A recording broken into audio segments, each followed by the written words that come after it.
Assalamualaikum warahmatullahi wabarakatuh. Sobat dakwah Safrijo dimanapun Anda berada, yang semoga senantiasa mendapatkan rahmat dari Allah Subhanahu wa Ta'ala. Segala puji bagi Allah, Tuhan semesta alam. Salawat dan salam tak lupa kita sanjungkan kepada Nabi kita tercinta, Rasul kita yang mulia, Nabi Muhammad Sallallahu Alaihi Wasallam, dan juga untuk keluarga-keluarganya, untuk sahabat-sahabatnya, dan juga kepada umat-umatnya yang setia mengikuti sunnah-sunnah ataupun ajaran-ajaran beliau Sallallahu Alaihi Wasallam hingga hari kiamat kelak.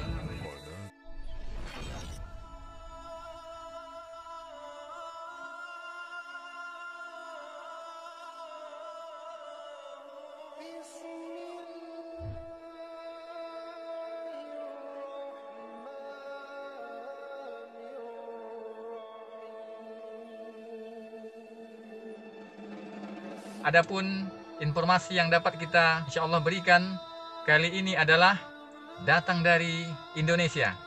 Dalam beberapa hari belakangan ini di beberapa medsos ada beberapa tulisan ataupun tersebar, yaitu fatwa MUI tentang Salafi.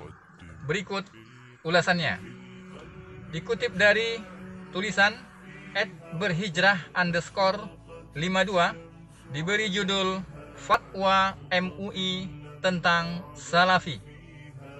Sobat Safrijo, dalam tulisan tersebut penulis memaparkan, yaitu 1. Salafi bukanlah sekte atau aliran partai ataupun organisasi massa.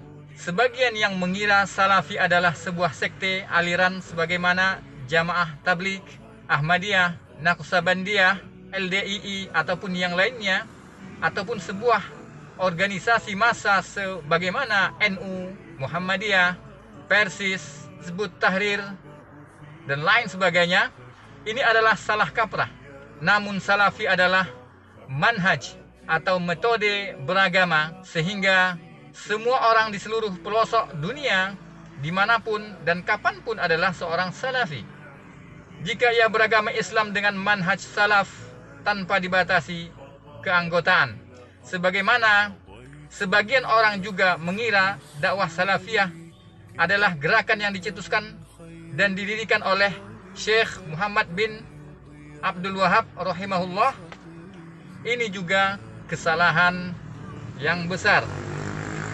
Penulis juga memaparkan, dijelaskan oleh Syekh Ubaid yang ringkasnya, dakwah salafiyah tidak didirikan oleh seorang manusia, bukan oleh Syekh Muhammad bin Abdul Wahab rahimahullah bersama saudaranya Imam Muhammad bin Su'ud, tidak juga oleh Syekhul Islam Ibnu Taimiyah dan murid-muridnya, bukan pula oleh imam mazhab yang 4, bukan pula oleh salah seorang tabi'in, dan bukan pula didirikan oleh seorang nabi pun. Melainkan dakwah salafiyah ini didirikan oleh Allah Subhanahu wa Ta'ala karena para nabi dan orang-orang sesudah mereka menyampaikan syariat yang berasal dari Allah Subhanahu wa Ta'ala.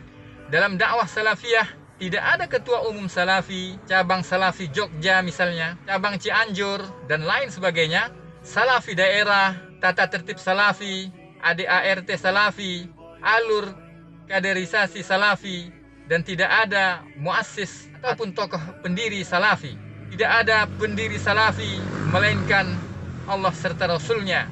Tidak ada ADART Salafi melainkan Al-Quran dan As-Sunnah dengan pemahaman para sahabat. Penulis juga melanjutkan, yang apakah Salafi gemar mengkafirkan dan membid'ahkan? Musuh utama seorang muslim adalah kekufuran dan kesyirikan. Karena tujuan Allah Subhanahu wa Ta'ala menciptakan makhluknya agar makhluknya hanya menyembah Allah semata. Allah Subhanahu wa Ta'ala berfirman, sungguh kesyirikan adalah kezaliman yang paling besar. Quran surat Luqman ayat 13. Setelah itu, musuh kedua terbesar seorang muslim adalah perkara baru dalam agama, yang disebut juga dengan bid'ah. Karena jika orang dibiarkan berbuat perkara baru dalam beragama, akan hancurlah Islam karena adanya peraturan, ketentuan, ritual baru yang dibuat oleh orang-orang belakangan.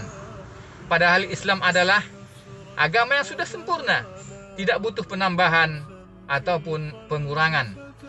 Rasulullah Shallallahu Alaihi Wasallam bersabda, setiap bid'ah adalah kesesatan.